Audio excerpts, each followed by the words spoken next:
صحرائے کربلا کو بسایا حسین نے، صحرائے کربلا کو بسایا حسین نے، سب کچھ لٹا کے دین کو بچایا حسین نے، خون سے چراغ دین کو جلایا حسین نے، رسم وفا کو خوب نبھایا حسین نے، خود کو ایک بوند بھی پانی نہ مل سکا، خود کو ایک بوند بھی پانی نہ مل سکا، کرب و بلا کو خون پلایا حسین نے، ایسے نماز کون پڑھے گا جہان میں، ایسے نماز کون پڑھے گا جہان میں، سجدہ کیا تو سر نہ اٹھایا، نعرہ حیدری۔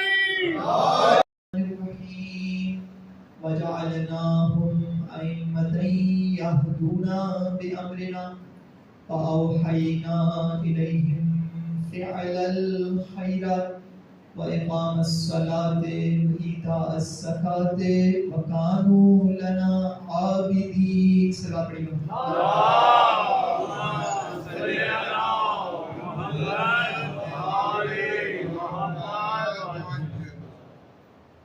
خداوند عالم آپ تمام مومنین کی عزاداری سید الشہداء کو اپنی بارگاہ میں قبول فرمائے۔ دو عشرے اس ماہ محرم الحرام کے گزر چکے۔ سوچنے کی بات یہ ہے کہ کربلا 61 ہجری میں برپا ہوئی، لیکن یہ واقعہ، یہ حادثہ صرف اس زمین یا اس وقت تک محدود نہ رہے۔ ایسی کیا بات ہے؟ کیونکہ معمولاً کوئی بھی واقعہ، کوئی بھی حادثہ تاریخ میں لکھا جاتا ہے تو ایک حد تک اس کی یاد بنائی جاتی ہے، اور کہا جاتا ہے کہ یہ خاص زمانے اور خاص مکان میں یہ واقعہ رونما ہوا۔ لیکن یہ کربلا ہے کہ جو کہ سن 61 ہجری میں برپا ہوئی، لیکن خاص زمان اور خاص مکان سے مخصوص ہو کے نہ رہے، محدود ہو کے نہ رہے، یہاں تک کہ ہر سال، بلکہ کہا جائے کہ یہ خاص زمان اور خاص مکان سے محدود نہ رہی، بلکہ ہر وقت اور ہر جگہ امام حسین علیہ السلام کی صدا گونجے۔ ایسی کیا بات ہے کربلا میں؟ ایسی کیا بات ہے؟ اگر جاننا ہے تو رسول اکرم صلی اللہ علیہ وآلہ وسلم سے بات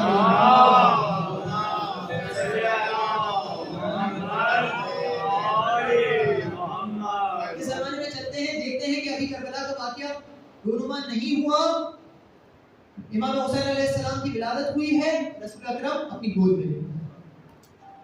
جب گود میں لیتے ہیں جو واقعہ آپ کے سامنے پیش کیا جاتا ہے، لیکن اس کے ساتھ ساتھ ایک جملہ جو رہ جاتا ہے۔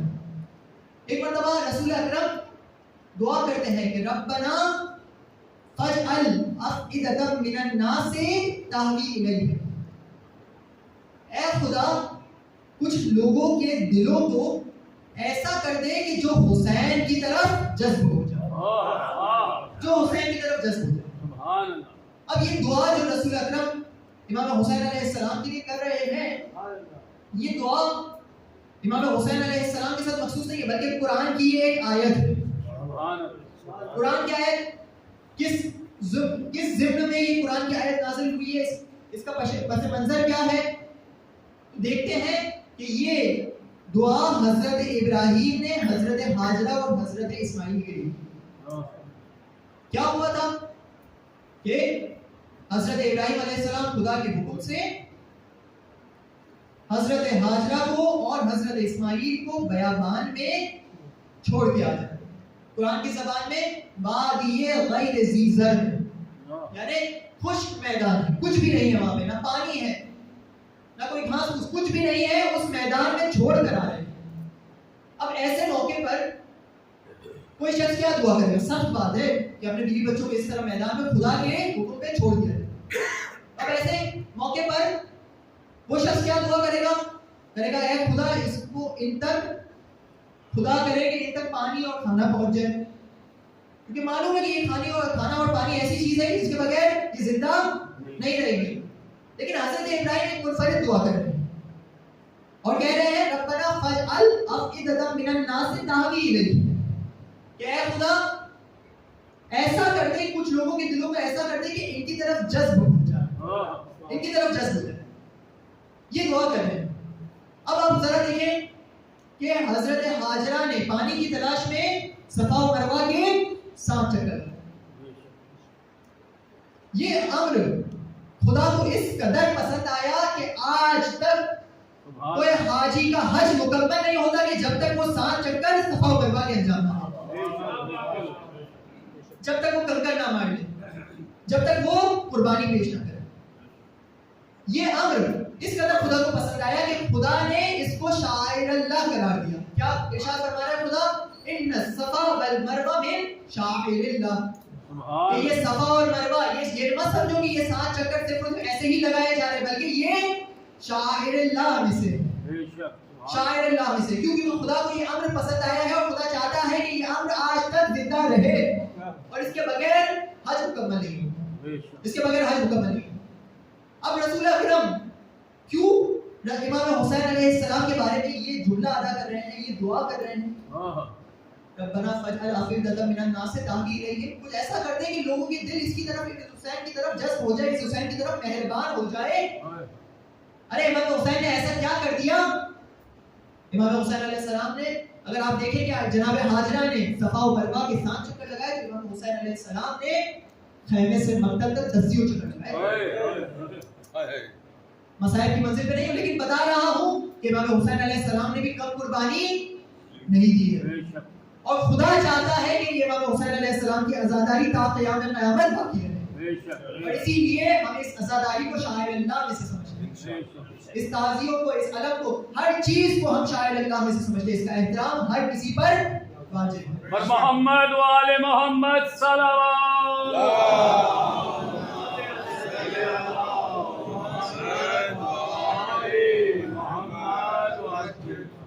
بس رسول اکرم نے یہ کہا امام حسین علیہ السلام کے بارے میں، ربنا فاجعل افئدة من الناس تهوی الیہ، دلوں کو جذب کر. اب یہ ایام عظام ہے، آپ نے کئی بار یہ حدیث رسول اکرم کی سنی ہوگی کہ ان الحسین مصباح الہدی و سفینۃ النجاۃ، سبحان اللہ، یہ حسین ہدایت کے چراغ ہے اور نجات کی کشتی ہے. اب غور کرے تو کیا چیز ایسی ہے کہ جو کہ امام حسین علیہ السلام کے ساتھ ہی مخصوص ہے؟ ہدایت کے چراغ ہے، ٹھیک ہے، لیکن یہ ہدایت تو ایسی چیز ہے کہ جس کے لیے تمام کے تمام انبیاء کو اور تمام کے تمام ائمہ کو بھیجا گیا. قرآن کیا فرما رہا ہے؟ والذی ارسل رسولہ بالہدی ودین الحق، کہ وہ خدا کہ جس نے اپنے رسول کو بھیجا ہدایت کے ساتھ اور دین حق کے ساتھ. تو بس ہر نبی اس دنیا میں مبعوث ہوا ہے ہدایت کے لیے. 12 ائمہ ہمارے پاس موجود ہیں، سب کے سب ہدایت کے لیے. لیکن امام حسین علیہ السلام کو کیوں مصباح الہدی کہا جا رہا ہے؟ کیوں ہدایت کا چراغ کہا جا رہا ہے؟ کیا ایسی بات ہے؟ یہ میرا اصلی سوال ہوگا اور کوشش ہوگی کہ ان 2 دنوں میں اس کے اوپر گفتگو کروں کہ امام حسین علیہ السلام کے ساتھ یہ جو ہدایت کا جو یہ جملہ اور یہ لفظ جوڑ دیا گیا ہے، اس کے پیچھے کیا وجہ ہے؟ اور مصباح الہدی امام حسین علیہ السلام کے سبحان اللہ. اب دیکھیے گا کہ تمام کے تمام انبیاء کو، تمام کے تمام ائمہ کو مبعوث کیا گیا ہے ہدایت کے لیے. ہدایت کے لیے مبعوث کیا گیا ہے. خود قرآن کی آیت کی جس کی میں نے تلاوت کی، وَجَعَلْنَاهُمْ أَئِمَّةً يَهْدُونَ بِأَمْرِنَا. پہلے ہمیں مفہوم امام کو سمجھنا ہوگا. مفہوم امام کو سمجھیں گے تو خود بخود ہمیں ہدایت بھی سمجھ میں آنا شروع ہو جائے گی، کیونکہ انبیاء اور ائمہ ہدایت کے لیے آئے ہیں. پہلے امام کو سمجھتے کہ امام کا کیا کام ہے، پھر اس کے بعد خود بخود ہمیں ہدایت بھی سمجھنا آنا شروع ہو جائے گی. اب دیکھیں وَجَعَلْنَاهُمْ أَئِمَّةً يَهْدُونَ بِأَمْرِنَا، کہ خدا کہہ رہا ہے کہ ہم نے ائمہ کو قرار دیا ہے یہدون بامرنا، کہ وہ ہمارے امر سے، ہمارے حکم سے ہدایت کرتے ہیں. وَأَوْحَيْنَا إِلَيْهِمْ فِعْلَ الْخَيْرِ، اور ہم نے ان کی طرف وحی کی ہے کہ وہ نیکیوں کو انجام دیں. وَإِقَامَ الصَّلَاةِ وَإِيتَاءَ الزَّكَاةِ وَكَانُوا لَنَا عَابِدِينَ، اور نماز قائم کرے اور زکات دے، اور یہ تمام کے تمام افراد ہمارے عبادت گزار بندوں میں سے تھے. اب یہاں پر خود یہ پہلا جملہ وَجَعَلْنَاهُمْ أَئِمَّةً يَهْدُونَ بِأَمْرِنَا، وَجَعَلْنَا، یہیں سے سمجھ میں آ رہا ہے کہ خدا کیا کہہ رہا ہے کہ ہم نے قرار دیا ہے، ہم نے ان کو ائمہ قرار دیا ہے. یعنی ائمہ کسی کو امام بنانا خدا کا کام ہے، لوگوں کا نہیں ہے. محمد والے محمد صلوات.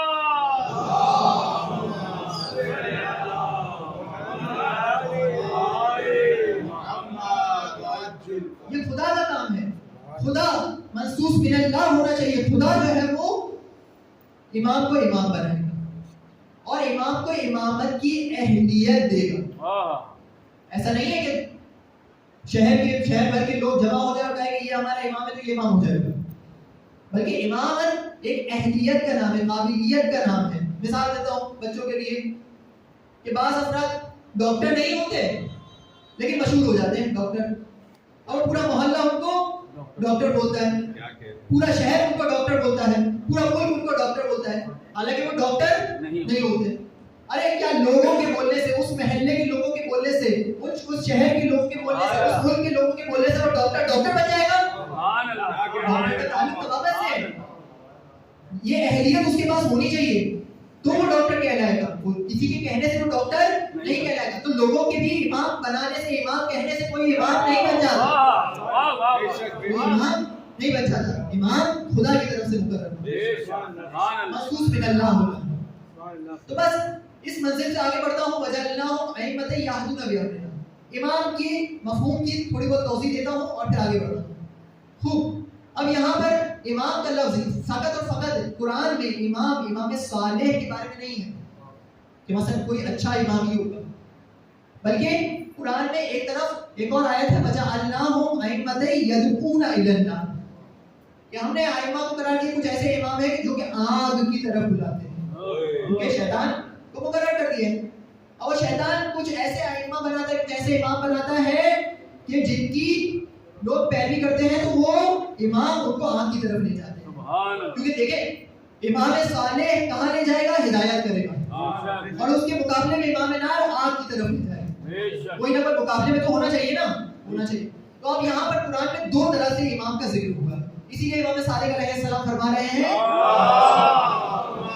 صلی علی محمد، کہ قرآن میں دو طرح سے امام بتایا گیا ہے کہ ایک امام وہ ہے کہ جو لوگوں کو ہدایت کرتے ہیں اور ہمارے امر کو اپنی خواہش پر مقدم رکھتے ہیں، خدا کے حکم کو اپنی خواہش پر مقدم رکھتے ہیں. لیکن جو امام نار ہے وہ کیا کرتے ہیں؟ وہ اپنی خواہش کو مقدم رکھتے ہیں خدا کے امر کے مقابلے میں، اور آنکھ کی طرف لوگوں کو ہدایت کرتے ہیں، آنکھ کی طرف لوگوں کو لے جاتے ہیں. بس دو طرح سے امام ہوئے.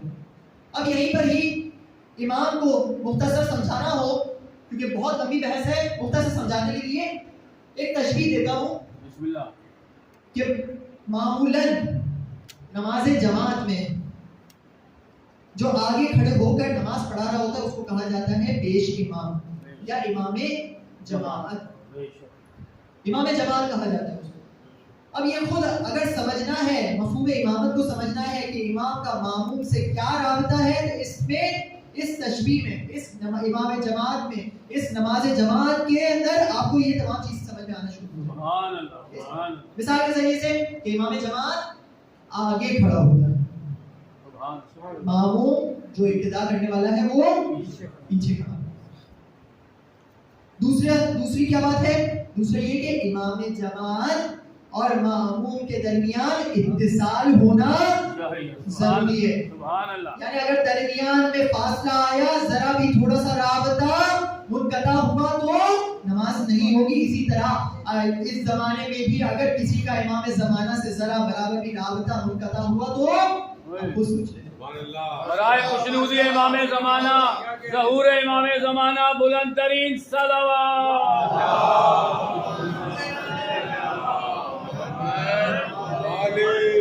ماشاءاللہ ماشاءاللہ. بس امام جماعت آپ نے دیکھا نماز جماعت میں دو طرح سے تشبیہ میں نے دی کہ امام آگے کھڑا ہوتا ہے، ماموم پیچھے ہوتا ہے. امام اور ماموم کے درمیان اتصال بھی ہونا چاہیے اور تیسری بات وہ یہ کہ نہ امام سے آگے بڑھنا ہے نہ امام سے پیچھے رہ جانا. سبحان اللہ سبحان اللہ.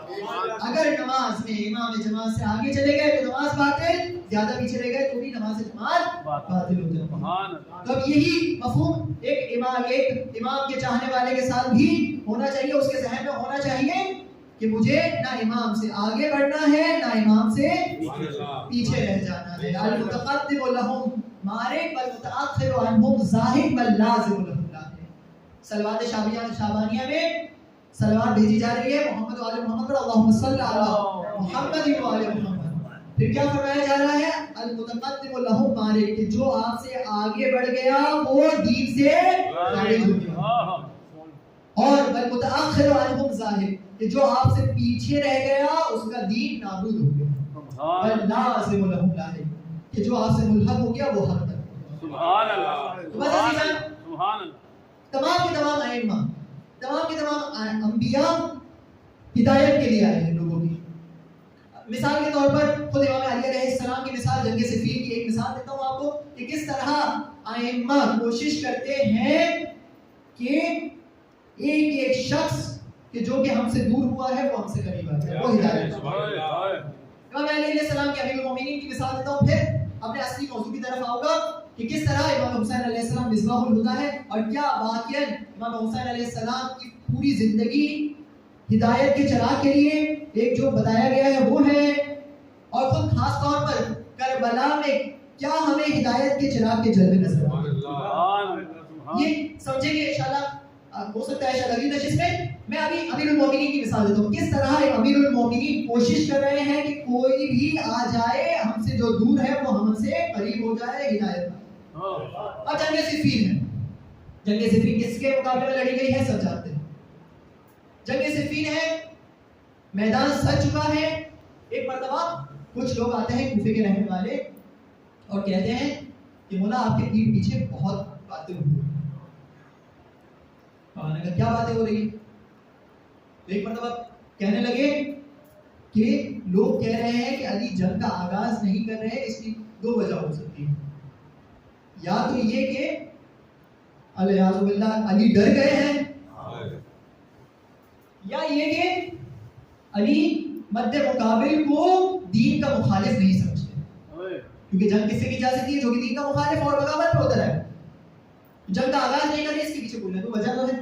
سبحان اللہ. اب ایک مرتبہ میرے مولا کہتے ہیں کہ یہ دونوں باتیں جو یہ بنا رہے ہیں یہ دونوں کی دونوں باتیں غلط ہیں. ایک مرتبہ کہتے ہیں اگر مجھے ڈرنا ہوتا تو میں جوانی میں ڈرتا. اگر مجھے ڈرنا ہوتا تو میں جوانی میں ڈرتا، کیونکہ جوان موت سے ڈرتا ہے، اس کو اپنی زندگی پیاری ہوتی ہے. بڑھاپے میں تو ہر شخص کو پتا ہے کہ میں ابھی کچھ لمحے بعد ہو سکتا ہے چل بسوں. اب بڑھاپے میں کس بات کا ڈر؟ پھر ایک مرتبہ میرے مولا جلال میں آ کے کہتے ہیں کہ خدا کی قسم ابو طالب کے بیٹے کو اس سے کئی گنا زیادہ موت پیاری ہے کہ جس طرح ماں ایک نومولود بچے کو شیر مادر کھا رہا ہو.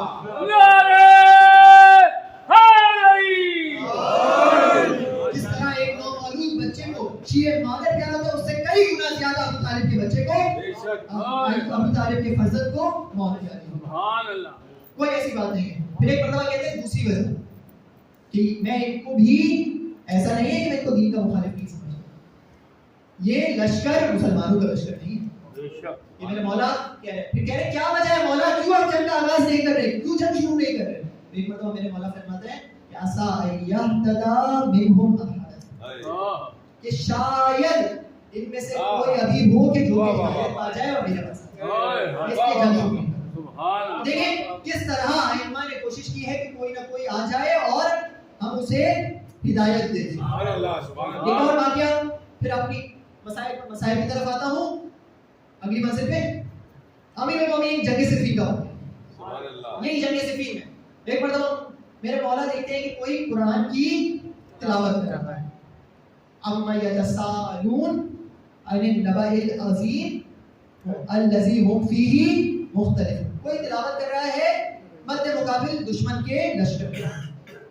جوان ہے میرے مولا نے ایک مرتبہ اس سے پوچھا کہ کیا کر رہے ہو؟ وہ کہتا ہے کہ مولا قرآن کی تلاوت کر رہا ہوں۔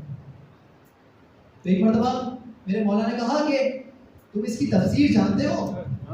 اما یتساءلون عن النبأ العظیم الذی هم فیہ مختلفون، کیا ترجمہ ہے اس کا؟ کہ اما یتساءلون کہ کیا چیز ہے کہ جس کے بارے میں یہ لوگ سوال کر رہے ہیں، عن النبأ العظیم ایک عظیم خبر کے بارے میں سوال کر رہے ہیں کہ جس کے اندر یہ لوگ اختلاف کر بیٹھے ہیں۔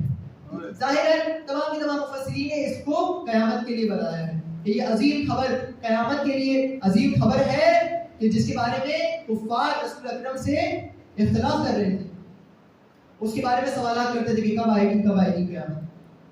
تو ایک مرتبہ میرے مولا نے اس سے پوچھا کہ اس کی تفسیر جانتے ہو؟ وہ کہتا نہیں جانتا۔ کیوں تفسیر نہیں جانتا؟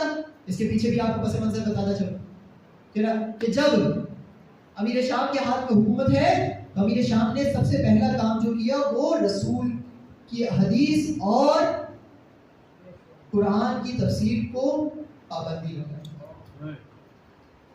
قرآن کی تفسیر میں پابندی لگی، کہا پڑھو، فقط پڑھو قرآن، اس کی تفسیر میں کوئی نہ جائے، کیونکہ جانتا تھا کہ اگر تفسیر میں گئے تو لوگ ہدایت پا جائیں۔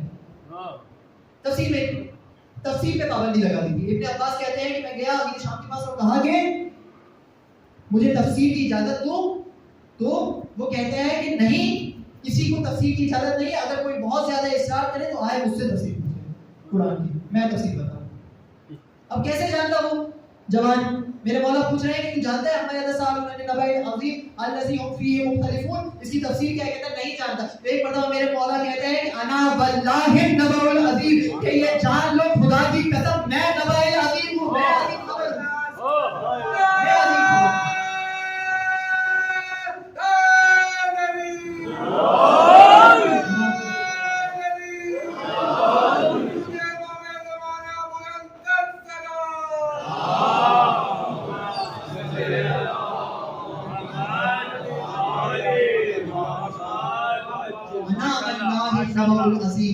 خدا کی قسم میں نبأ العظیم ہوں، میں عظیم خبر ہوں، میں نبأ العظیم کا مصداق ہوں۔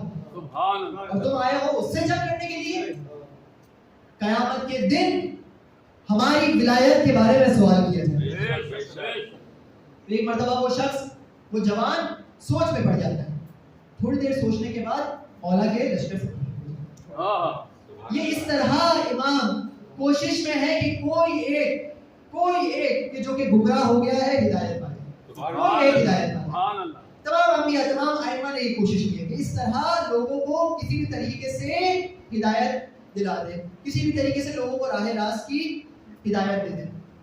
لیکن امام حسین علیہ السلام خود فرما رہے ہیں، خود اپنے خطبات میں، بصرہ کے خطبے میں بصرہ کے لوگوں کو نامہ لکھ رہے ہیں، خطبہ لکھتے ہوئے فرماتے ہیں کہ کیا تم نہیں دیکھ رہے کہ رسول کی سنت کو ختم کیا جا رہا ہے؟ الا واللہ الا ان السنت قد قمتت، کہ کیا نہیں دیکھ رہے کہ رسول کی سنت کو ختم کیا جا رہا ہے؟ کیا سنت کو ختم کر دیا؟ ان لوگوں نے رسول کے بعد جو امامت و خلافت کا مقدس منصب تھا اس کو سلطنت میں بدل دیا، یہ سنت کی پابندی ہوئی۔ آل محمد کہ جس اہل بیت سے جڑنے کا رسول حکم دے چکے تھے اس سے یہ لوگ الگ ہو چکے ہیں، اس پہ ظلم ہو رہا ہے، یہ سنت کی پابندی ہوئی۔ پھر ایک مرتبہ اگلے جملے میں فرماتے ہیں وَإِنَّ الْبِدْعَةَ قَدْ أُحْيِيَتْ، کہ بدعتیں زندہ ہو رہی ہیں، بدعتیں زندہ ہو رہی ہیں۔ پھر ایک مرتبہ میرے مولا ان سے مخاطب ہو کے کہتے ہیں وَإِن تَسْمَعُوا قَوْلِي وَتُطِيعُوا أَمْرِي أَهْدِكُمْ سَبِيلَ الرَّشَادِ، کہ اگر تم میری باتوں کو سن لو اور میری بات پر عمل کر لو، اطاعت کر لو میری، تو میں تمہیں سیدھے راستے کی طرف ہدایت دوں گا۔ یہاں سے امام حسین علیہ السلام مصباح الہدایہ سمجھ میں آتا ہے۔ رسول کے بعد سنت پامال ہو چکی، بدعتیں زندہ ہو رہی ہے، لوگ گمراہ ہوتے جا رہے ہیں۔ اب ایسے موقع پر کوئی ہو جو بلند ہو اور